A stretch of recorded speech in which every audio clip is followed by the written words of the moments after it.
Bonjour à tous, je me présente, je m'appelle Marie-Louise Troyan, je suis étudiante à l'Université de Montréal et stagiaire au réseau Calaxia. Je vous souhaite la bienvenue à ce webinaire intitulé Profil de la qualité de vie chez la population itinérante au Québec, organisé par le regroupement stratégique santé mentale du réseau de recherche en santé des populations du Québec en collaboration avec le réseau Calaxia. Avant de débuter, je vous informe que la séance sera enregistrée pour ensuite être rendue disponible pour rediffusion sur la plateforme YouTube. Notre conférencière aujourd'hui est Dr. Lia Gentil, chercheur postdoctoral à l'Institut universitaire en santé mentale Douglas. Elle possède une riche expérience clinique en tant que médecin, ainsi qu'une maîtrise et un doctorat, tous deux obtenus dans le champ de la santé communautaire à l'Université de Sherbrooke. Pendant son doctorat, elle a étudié parmi une population vulnérable, l'effet de la présence des troubles de santé mentale sur les comportements à risque et la non-adhésion au traitement. Suite à sa présentation, nous allons avoir une période de questions et d'échanges avec vous. Alors, je vous invite à inscrire dès maintenant et tout au long de la présentation vos questions dans le module questions et réponses situé au bas de votre écran. Pour toute autre question, par exemple des questions au niveau technique, vous pouvez les inscrire dans le module Converser et ma collègue Denise se fera un plaisir de vous répondre. Je vous invite aussi à inscrire le nombre de participants dans le module Conversation si vous êtes plus d'une personne. C'est une information qui est utile pour nos statistiques. Enfin, je vous informe que dans les prochains jours, vous allez recevoir un courriel qui contient le PDF de la présentation d'aujourd'hui, un lien pour visionner l'enregistrement et aussi un lien pour évaluer le webinaire. Et je prends deux secondes pour vous dire que vos évaluations sont super importantes pour nous et c'est ce qui nous permet de nous améliorer, de répondre davantage à vos besoins et à vos attentes dans le futur. Alors, sans plus tarder, je cède la parole à notre conférencière, Dr. Lia Gentil.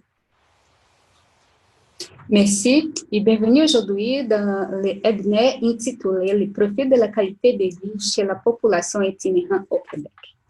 Tout d'abord,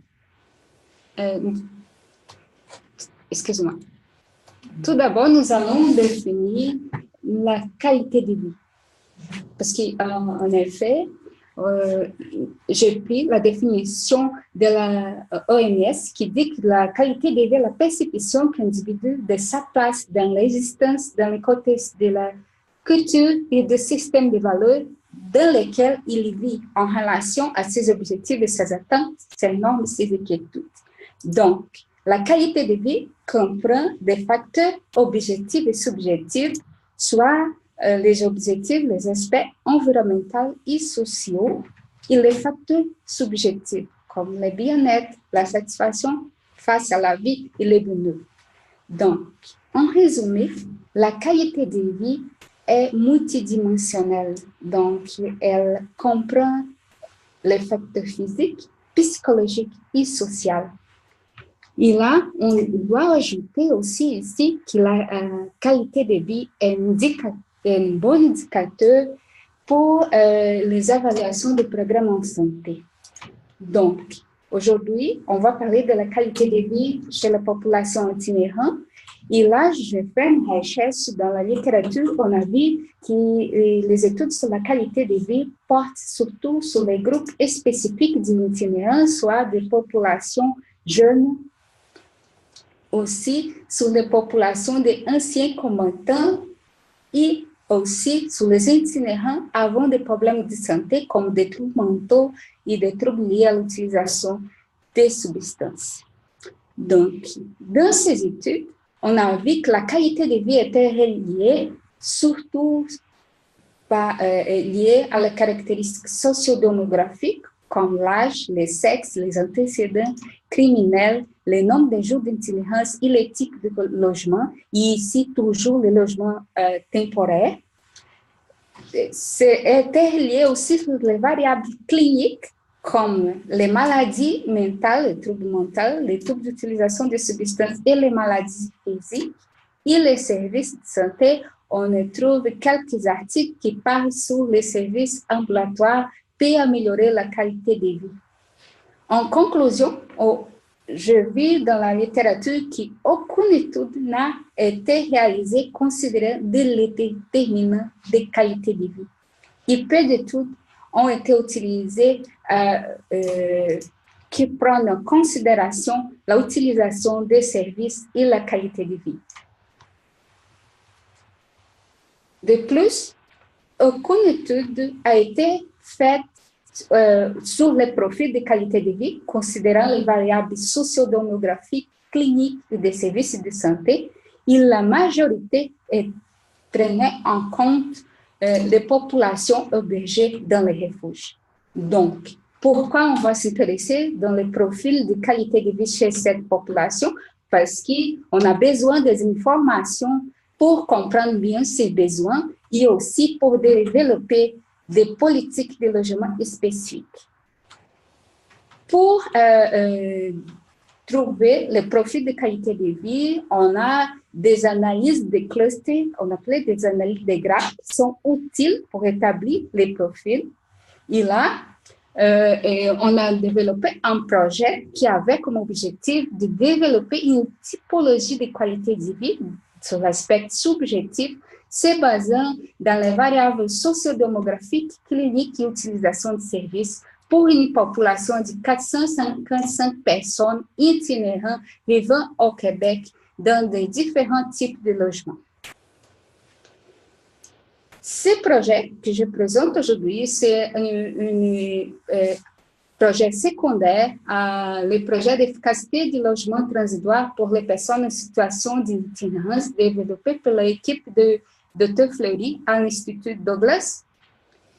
Et c'est une étude transversale parce que moi, j'ai pris seulement le temps 1 de l'enquête qui a été réalisée parce que le projet avait 2 temps avec un devis longitudinal.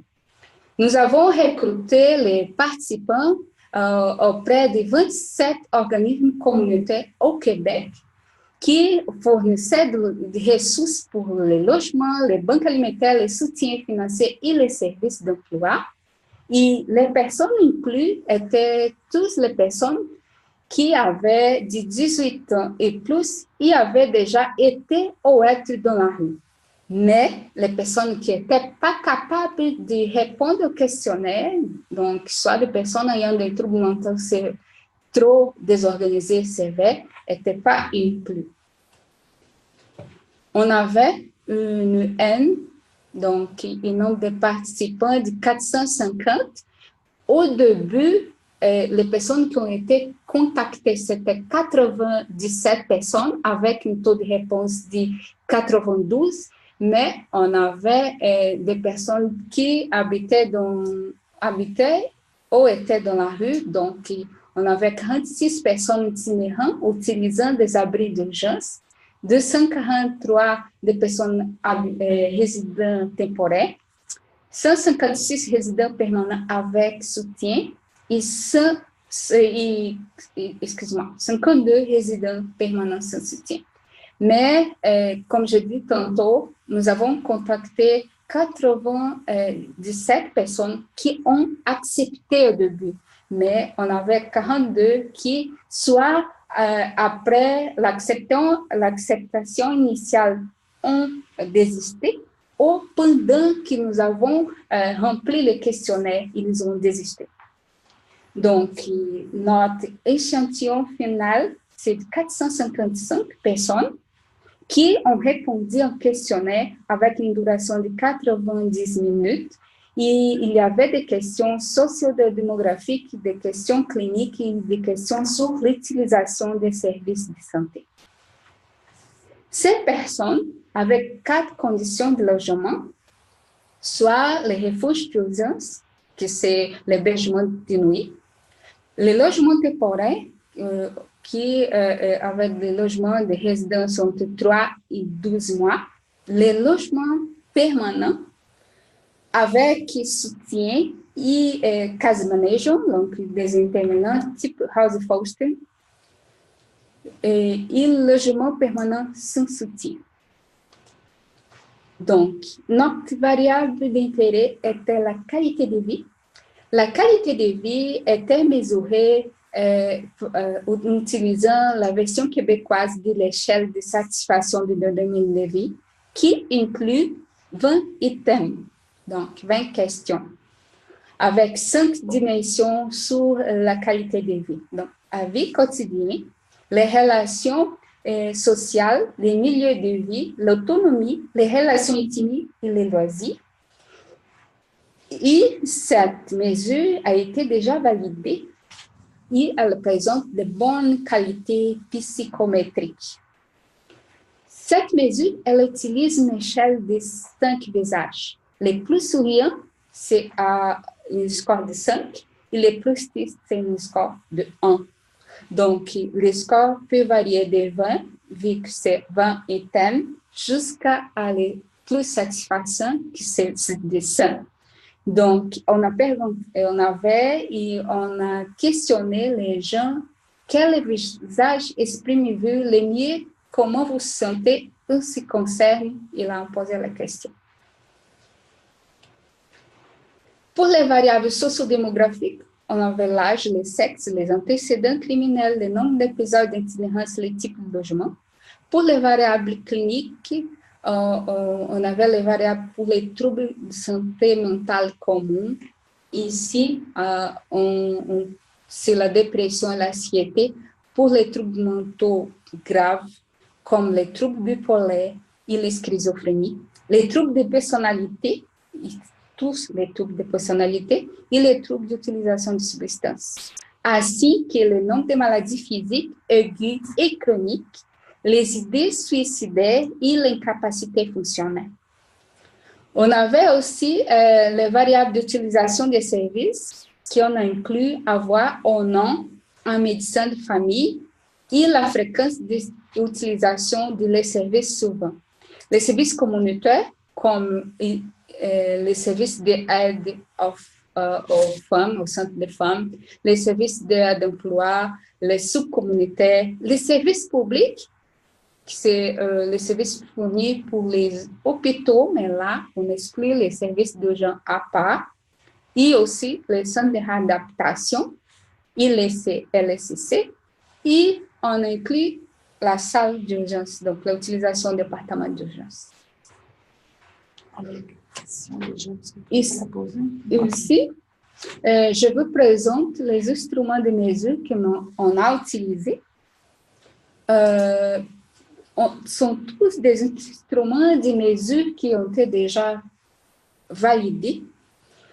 Donc, on a utilisé déjà les lignes internationales neuropsychiatriques pour les troubles mentaux. Pour les troubles de personnalité, on a aussi utilisé des mesures déjà bien validées. Pour les analyses, donc, les analyses, comme je parlais tantôt, on a fait une analyse des clusters qui a été fait pour notre statistique senior de notre équipe. Et elle fait le regroupement d'analyse en 2 étapes en utilisant le logiciel SPSS. Donc, la distance entre le sujet a utilisé la méthode de log-vraisemblance. Les participants ont été agrupés selon un critère spécifique de Schwartz-Bayesian et on a identifié 4 classes. Et on a fait des tests de comparaison entre les 4 classes pour regarder s'il y avait des différences de la qualité entre les groupes. Je vous présente maintenant les résultats. Donc, les caractéristiques de la population.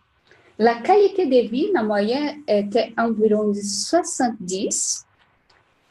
Concernant la variable sociodémographique, on voit que la majorité des participants de notre population avaient de 50 ans et plus.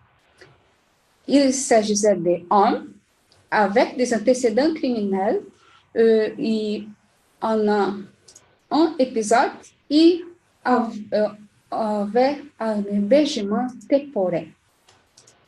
Pour les variables cliniques, on avait beaucoup de personnes ayant des troubles de santé mentale communs, comme la dépression, l'anxiété, Les troubles mentaux graves étaient moins fréquents dans cette population.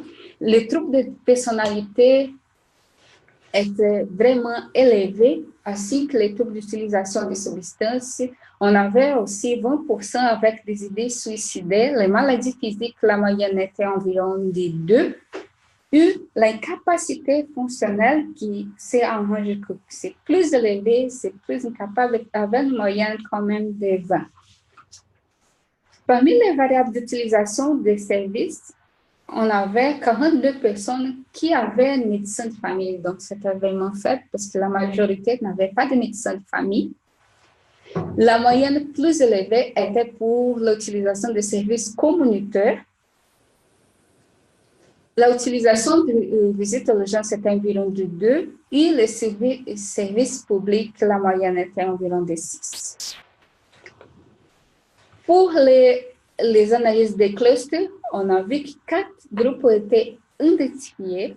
La moyenne, comme je parlais tantôt, de la qualité de vie était de 70 personnes.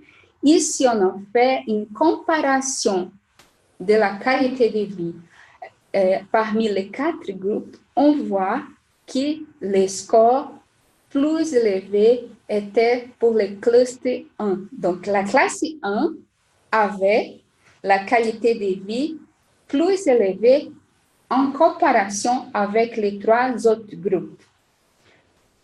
Parmi la qualité de vie plus faible était sur le cluster 2 en comparaison à le cluster 1 et le score de la qualité de vie pour les autres clusters, donc soit le 2 et 4 et les 3 et 4, n'était pas significatif.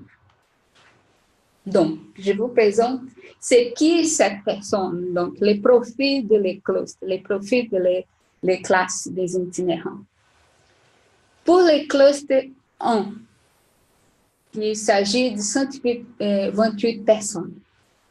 C'était le cluster qui avait la qualité de vie plus élevée, une moyenne de 76, la qualité de vie en score. C'était des femmes, la majorité, de 51 et plus, ayant des faibles antécédents criminels, avec un épisode d'itinérance, vivant en logement avec soutien, et qui n'avait une moyenne de maladies physiques quand même élevée, et utilisait beaucoup les services communautaires, mais avait une faible utilisation des services publics. Et là, on a nommé cette classe comme les femmes âgées ayant des faibles antécédents criminels, des épisodes d'itinérance, vivant dans le logement permanent avec soutien, qui recourt fréquent aux services communautaires et qualité de vie élevée. Pour le cluster 2, c'est le cluster qui avait la qualité de vie plus faible.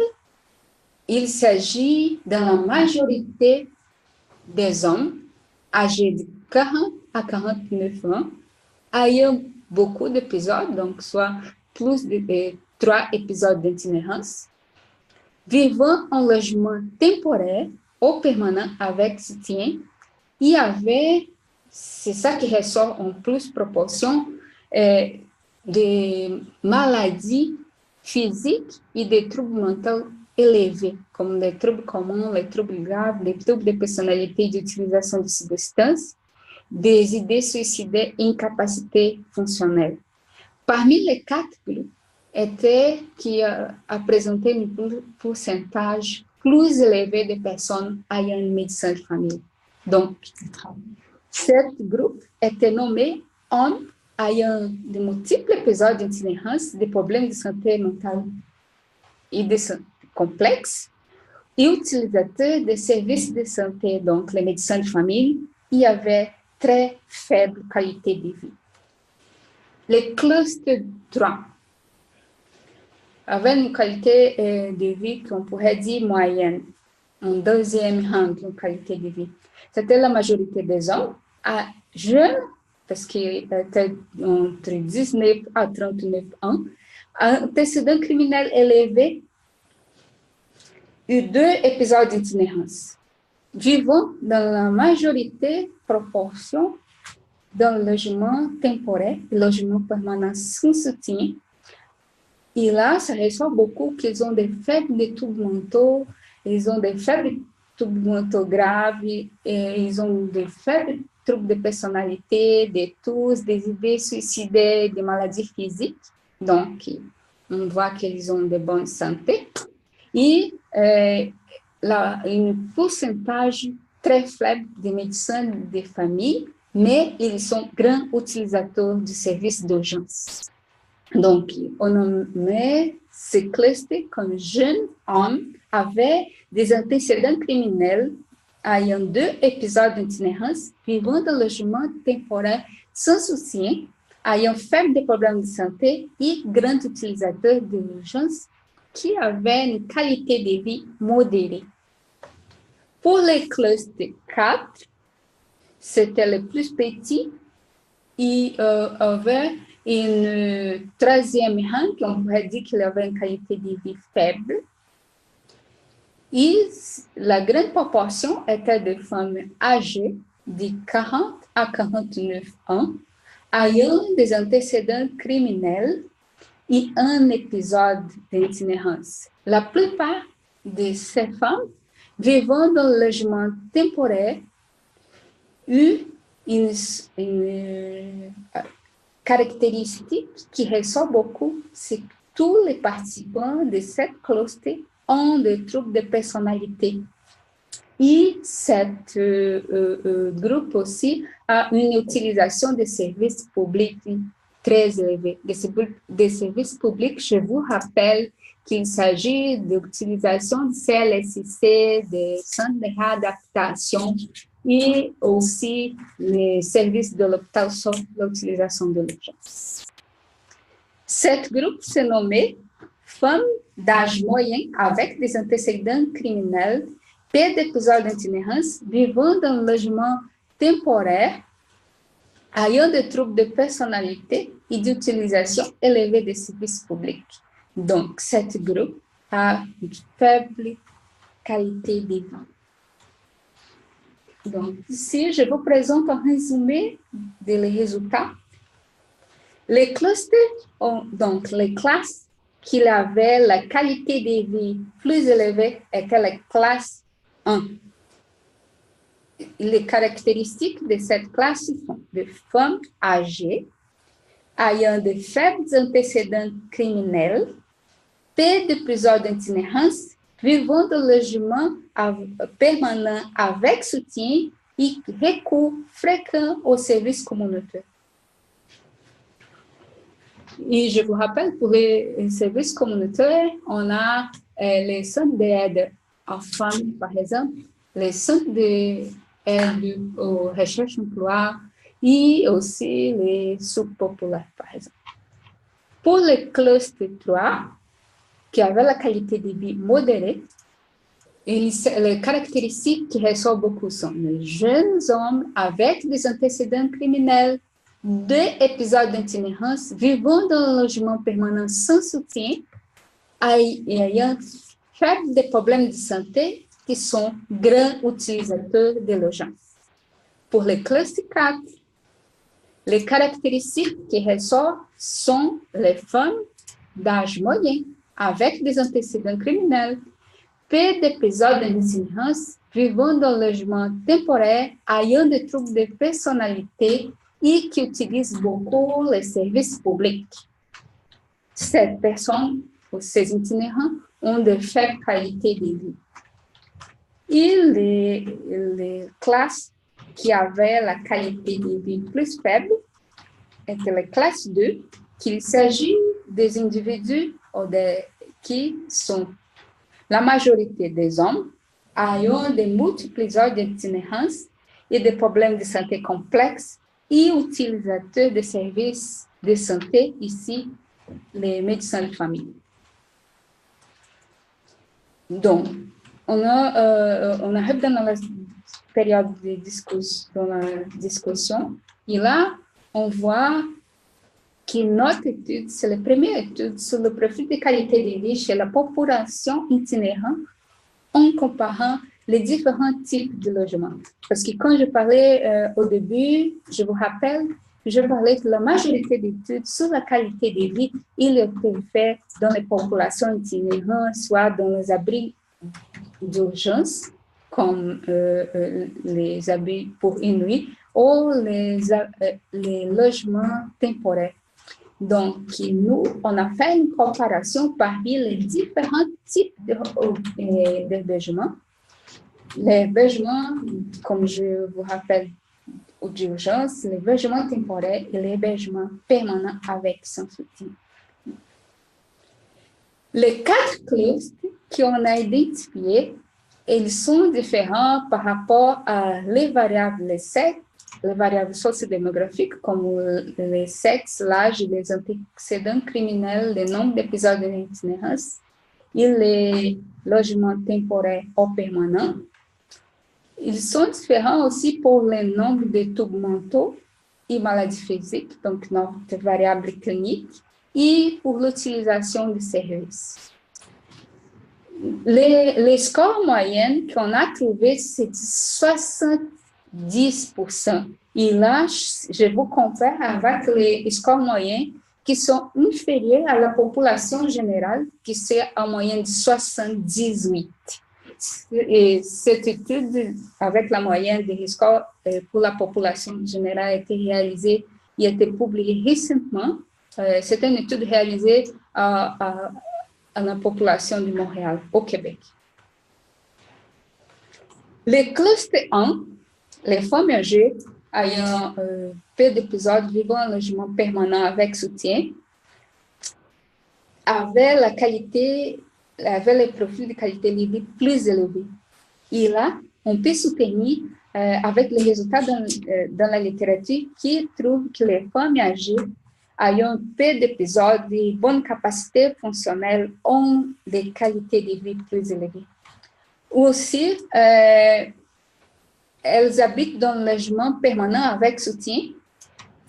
Et là, il y a des études montrant que la qualité de vie pour les personnes qui habitent dans le logement comme le house Houston, donc le logement permanent avec une case maison, ont une qualité de vie plus élevée. Pour le cluster 2, qui sont les hommes ayant de multiples épisodes d'itinérance, des problèmes de santé complexes, on a vu que ce sont les personnes qui ont les plus faibles qualités de vie. Et là, on peut soutenir ces résultats.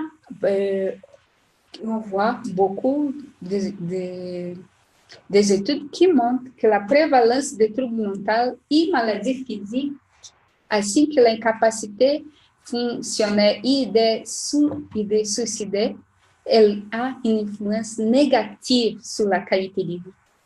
De plus, les personnes qui ont une prévalence plus élevée de maladies physiques, elles ont aussi un pourcentage plus élevé de médecins de famille.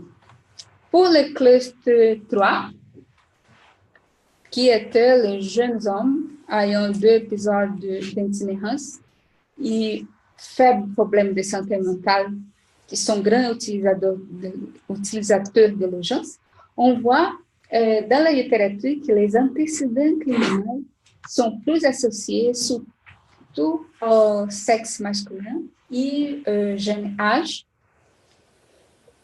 Ils sont grands utilisateurs de l'urgence et là, on voit qu'être homme chez la population itinérante constitue un obstacle d'accès aux soins primaires. Et aussi, on peut aussi lancer une hypothèse parce que dans la littérature, on montre que les jeunes itinérants sont relativement ignorants en relation à les types de services qui sont disponibles à eux. Donc, on peut lancer une hypothèse qui la faible utilisation des services, et ils ne savent pas, c'est pour ça qu'ils cherchent beaucoup les services d'urgence. Pour le cluster 4, qui c'est les femmes d'âge moyen vivant en logement temporaire avec des antécédents criminels et troubles de la personnalité,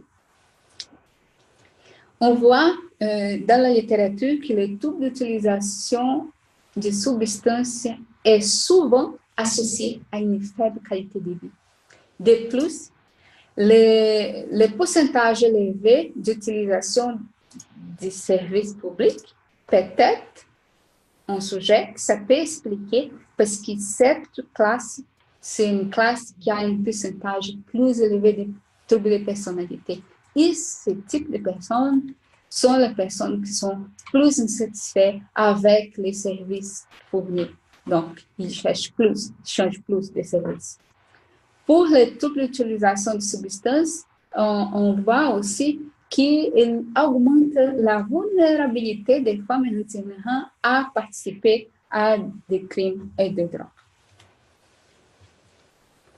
Notre conclusion, c'est que la qualité de vie chez la population itinérante, elle peut être associée à un logement permanent avec soutien, à une faible prévalence des maladies physiques et des maladies mentales, et aussi à une faible utilisation des urgences et une faible nombre d'épisodes d'itinérance. Parce que je vous rappelle que le cluster 1 est avec les femmes âgées habitant en logement permanent et qui n'avaient pas beaucoup de troubles mentaux et qui n'utilisaient pas beaucoup l'urgence, c'était les qui avaient la qualité de vie plus élevée.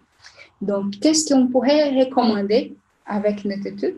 Une amélioration du suivi, surtout pour les personnes ayant des troubles mentaux et des maladies physiques. Et aussi, on pourrait cibler les jeunes hommes itinérants en informant les services qui sont fournis et aussi cibler les femmes itinérantes ayant des troubles parce qu'elles sont plus à risque d'avoir une faible qualité de vie. Cependant, notre étude a des limites, comme notre étude a été réalisée à la population québécoise, donc elles ne sont pas vraiment généralisables dans d'autres systèmes qui sont très divergents. Nous avons aussi un nombre de variables faibles en raison de la propre méthode utilisée par cluster. Et aussi, notre échantillon a été fait par convenance. On a cherché les gens dans les abris d'urgence, on a cherché les gens dans le logement temporaire et dans le logement permanent. Et aussi, je vous rappelle qu'on pourrait avoir des biais de mémoire, et là, c'est parce qu'on a fait un questionnaire qui est sujet à des oublis. Et aussi, les jeux itinérants, ils pourraient aussi le désir d'avoir une performance plus élevée. Donc, on pourrait avoir des biais et des désagréabilités sociales. Donc, notre conférence se finit ici. Je vais passer maintenant à la période de questions, mais avant, je voudrais remercier à tous les participants de la conférence, tous les participants aussi de l'étude, les organismes communautaires participants au Québec, l'équipe de recherche de Marie-Josée Félix, surtout la coordonnatrice de recherche Daniela Perrault, et aussi le réseau de recherche de santé de population qui m'a permis de présenter mes résultats aujourd'hui, surtout à Denise, et aussi à l'Institut Douglas et le réseau Calatia. Bon, on va passer à la période de questions. Merci. Donc, merci beaucoup à Dr. Lia Gentil pour cette conférence fort intéressante. Présentement, nous avons 5 questions, mais il nous reste à peu près une demi-heure. Donc, s'il y a d'autres personnes qui ont d'autres questions, nous vous invitons à continuer à les écrire dans le module questions-réponses. La première question provient de M.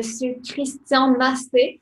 Et la question est, si vous pouvez me rappeler brièvement comment ont été mesurés les troubles de santé mentale, ce serait apprécié. OK. Donc, je vais retourner dans le diapo. Je pense que ça serait plus facile pour comprendre. Ici. Donc, on avait les troubles mentaux qui étaient mesurés par 120 questions et la personne, elle disait, par exemple, dans les 2 dernières semaines, vous avez eu des périodes détestées, des périodes que vous n'avez pas envie de faire les choses, et là, elle dit oui ou non. Donc, ça, c'était pour les troubles mentaux qui constituaient les communs, comme la dépression, l'anxiété et les graves. On avait beaucoup de questions, il y en avait un score à la fin. Pour les troubles de personnalité, c'est 8 questions, aussi oui ou non, qui c'est des questions très aussi très aussi pointues, oui ou non. Il y en avait un score pour 10 si la personne avait les troubles de personnalité ou non. Pour le trouble d'utilisation de substances, vous avez parlé de troubles mentaux, mais là, je vais aussi inclure les troubles d'utilisation de substances parce que même si c'est un trouble à part, on inclut dans cette session. On a passé pour les tests d'utilisation pour abus de drogue et pour l'utilisation d'alcool. Donc, on avait 20 questions pour l'utilisation des drogues ou 10 questions pour l'utilisation d'alcool. Par exemple, pour l'utilisation d'alcool, il y avait des questions pour dire dans les dernières années, est-ce qu'un de vos parents ont des amis à s'inquiéter avec sa consommation d'alcool? Et là, la personne avait la possibilité de dire que non, mais était modéré ou était préoccupé sévère. Il y avait comme une variation entre 2 et 5 sous-questions. Michel. D'accord. Donc, merci pour votre réponse. La question suivante provient de Madame Christelle Aluni-Menichini qui se demande: avez-vous regroupé les abris d'urgence dans les logements temporaires? Sinon, comment ils sont distribués, entre parenthèses, même proportion dans les clusters ou certains plus élevés? Merci. Est-ce que vous pourriez répéter? Oui, sans problème. Donc, avez-vous regroupé les abris d'urgence dans les logements temporaires? Sinon, comment ils sont distribués, entre parenthèses, même proportion dans les clusters ou est-ce que certains sont plus élevés? Ah, ok. Ça, c'est une bonne question. Parce que là, on avait 4 types, comme je parlais. Écoute, je vais vous... 4 conditions de logement. Refuge d'urgence, logement temporaire, 3 à 12, logement permanent, 1 an, avec un soutien. Donc, il n'a pas refuge d'urgence, on n'avait pas vraiment les mêmes proportions par rapport au cluster. Les personnes qu'on avait plus de refuge d'urgence, elles étaient dans le cluster 3, c'était le jeune homme avec un précédent criminel très élevé. D'accord, super intéressant. La prochaine question provient de Madame Mélanie Gaudreau qui, elle, demande: avez-vous noté une incidence particulière entre un groupe dans une région donnée? Donc, par exemple, est-ce qu'il y aurait plus de cluster 1 à Montréal? Non. En effet, on n'avait pas regardé parmi les régions. Parce que, comme je dis tantôt, l'analyse des clusters, elle ne permet pas d'utiliser beaucoup de variables. On a utilisé déjà 16, c'était le maximum. Donc, on n'a pas tenu en compte la région pour cette analyse.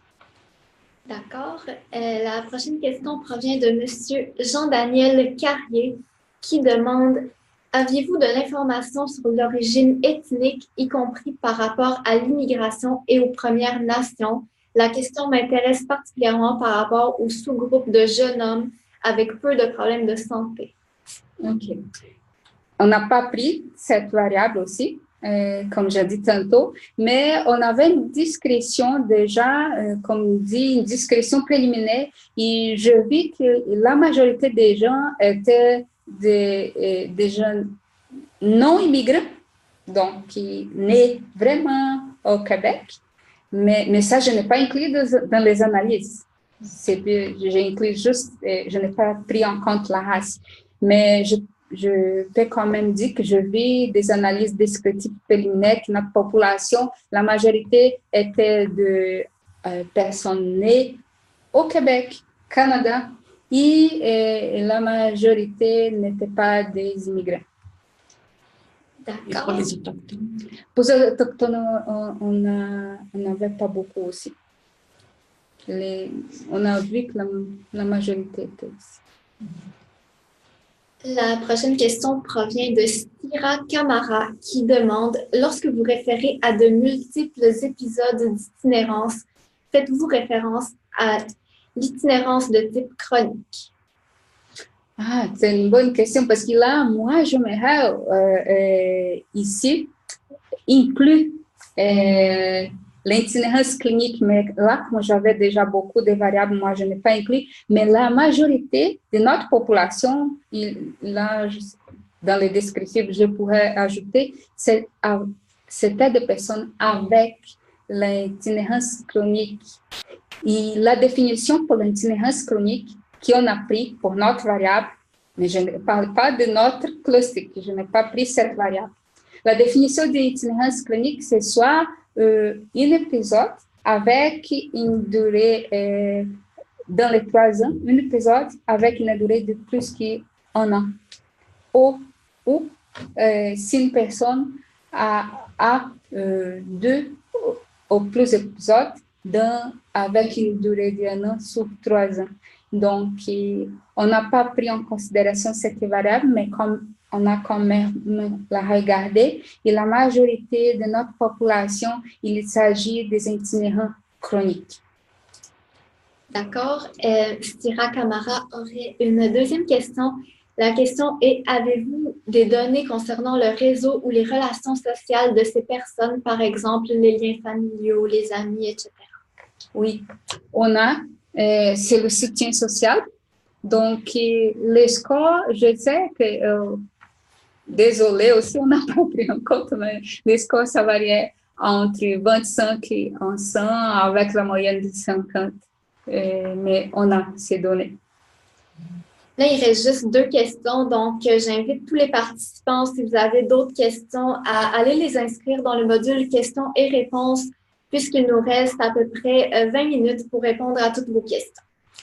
La prochaine question, encore de Sira Camara, ce serait, pouvez-vous rappeler si logement temporaire inclut aussi les hébergements chez la famille et les amis, par exemple? Non, c'était vraiment chez les organismes communautaires. D'accord.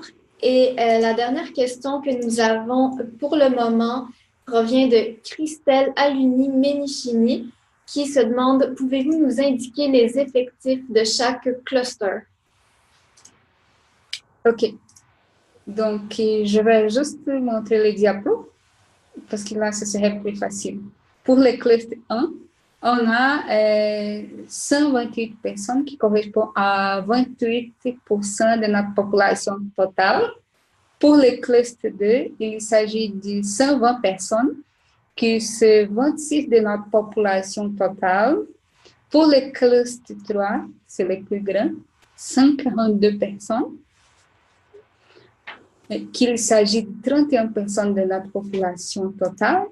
Et le plus petit, qui c'est 65, qui s'agit de 14% de notre population totale. Il y a M.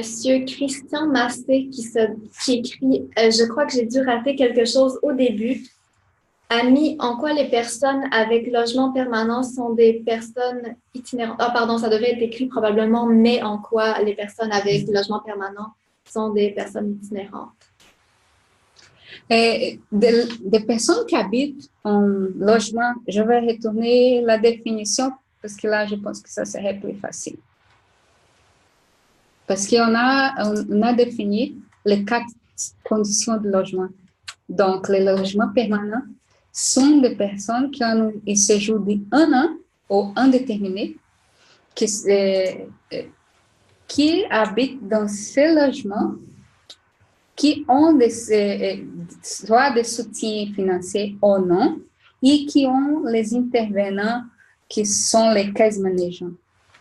Ou les personnes qui habitent déjà 1 an et plus, mais qui sont des logements qui n'ont pas de soutien. Donc, ces personnes, elles habitent soit dans des appartements, la majorité dans des appartements indépendants. Et les appartements indépendants sont les services, ils ont des services dedans, qui sont les personnes avec soutien en intervenant. Mais il y a aussi des personnes qui habitent dans les appartements qui n'ont pas beaucoup de services et n'ont pas des intervenants. Ce sont des logements permanents sans soutien. Mais ils ne sont plus itinérants. Ils sont toujours itinérants parce que là, ce sont des organismes qui fournissent. Ils sont déjà dans une situation de vulnérabilité parce qu'il y a des gens qui travaillent quand même, ou des gens qui ne travaillent pas, qui ont une difficulté à trouver des emplois. Ils peuvent payer les logements avec une faible, comme dit, une faible loyer. Pour le moment, il n'y a pas d'autres questions. Vous, est-ce que vous avez quelque chose à rajouter, d'autres informations que vous voulez nous partager? Non, je pense que je pourrais me laisser. D'accord, donc... Il s'agit vraiment de questions très intéressantes, je pense. Effectivement. Donc, c'est ce qui mettrait fin à la présentation si les gens n'ont pas d'autres questions. Donc, je tiens à vous remercier chaleureusement, Dr. Lia Gentil. Je veux rappeler aux participants que vous allez recevoir un courriel dans les prochains jours avec toute l'information, donc le PDF de la présentation et aussi un lien pour aller regarder le webinaire de nouveau.